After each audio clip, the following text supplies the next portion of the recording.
Hello, Kurtis Mize here, and this is environmental science. This is my final presentation on a subject matter that struck the biggest chord with me during this course in the summer term is renewable energy or free energy, and I'm going to concentrate on the free energy aspect on my slideshow because those are two big positive buzzwords. I mean, who doesn't like free stuff? And energy is unarguably the biggest resource in our humanity right now. It handles transportation, communication, food, health, technology. It runs the whole gamut on uh, most of our everyday lives. And then if you want to go the spiritual course, some may say, depending on who you ask, that energy uh, revolves around everything that is operating in the entire universe. But I'll digress on that right now. Um, the way we are using energy right now, um, even though it hasn't been that long ago when we started the Industrial Revolution and getting our energy from the same place we get it currently, which is dirty fossil fuels such as coal, um, it seems to be archaic right now, almost with the big leap that we've had in technology over the um, course of past 30 years, even 20, 25 years. You kind of got to ask yourself, but why? Why are we still using this dirty energy, and why haven't we gone to free energy or renewable energy? Well, the answer is very clear: money. The electricity side of energy gets about 100 or 450 to $500 billion just in the U.S. annually. It's a $2 to $3 trillion um, company globally, and that's also annual. Trillion with a T.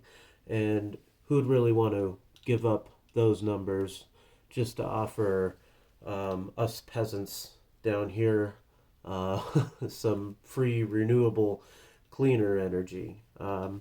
They're very much involved in maybe themselves, and very much what everybody likes nowadays is instant gratification. Yeah, that's going to be hard to get people to turn around from um, for the good of the earth and for everybody else. Mmm, coal. Who doesn't like the delicious taste and smell of coal in the morning? So why this one, which happens to be the most harmful um, in a pollution conversation when we're talking about the environment? Well, for one, coal is very cheap and abundant, meaning cheap to obtain and easy to obtain, and to run the energy off of that. It appears to most people getting those trillions of dollars to be vast and abundant and consistent. Um, there are a lot of infrastructures that are in place, even though it hasn't been that long since we've been burning so much coal for most of our energy predominantly.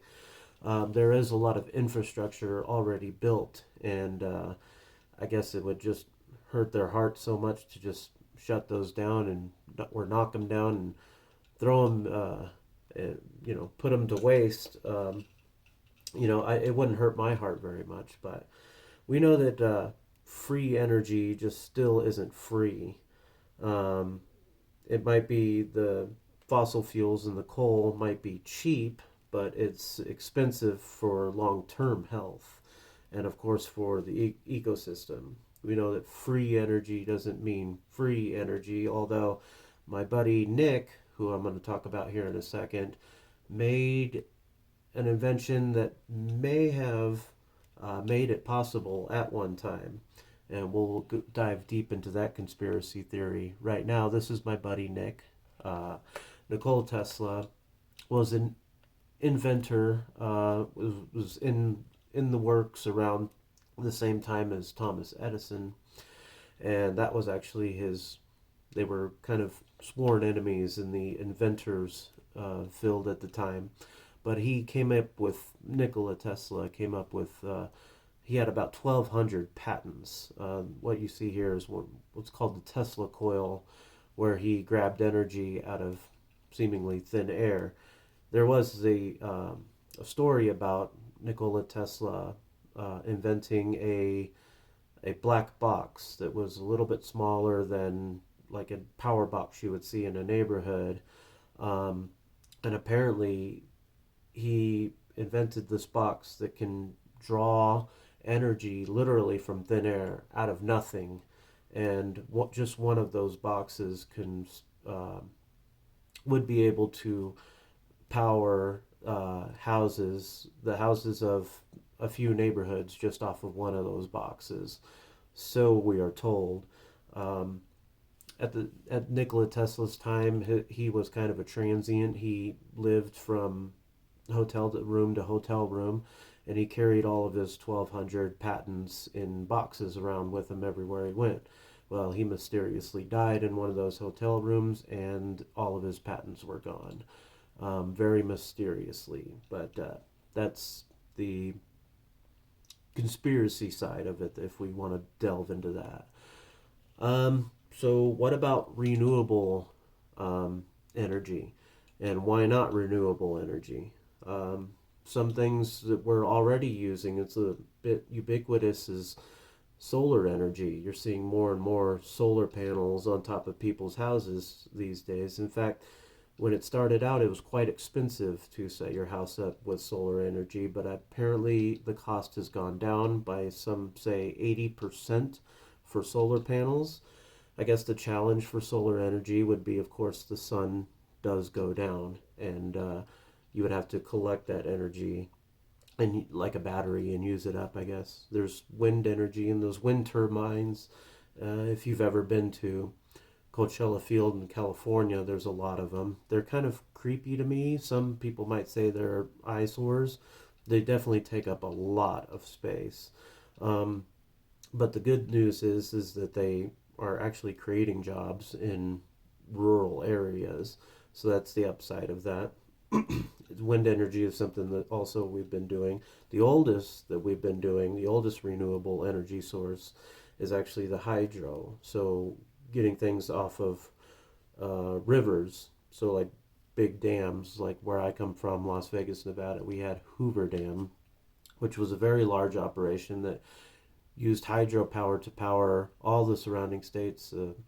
The Cal Navari is what it was called, California, Nevada, and Arizona. We got a lot of power from that. Unfortunately, large dams do have a tendency to cause disruption in ecosystems and possibly communities. Ours was more of a very much a tourist attraction. There is an ocean power that is a huge operation. It could be very expensive, but ultimately is predictable because it would go off the tides, and the tides are predicted by the moon, the moon phases, which is we have very predictability on the moon on the phases of the moon now.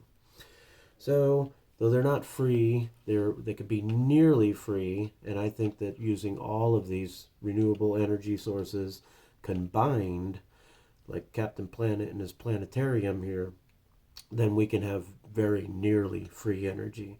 But you're going to have to take it out of the cold dead hands of the rich, probably. This is my reference page. This has been my presentation, and thank you.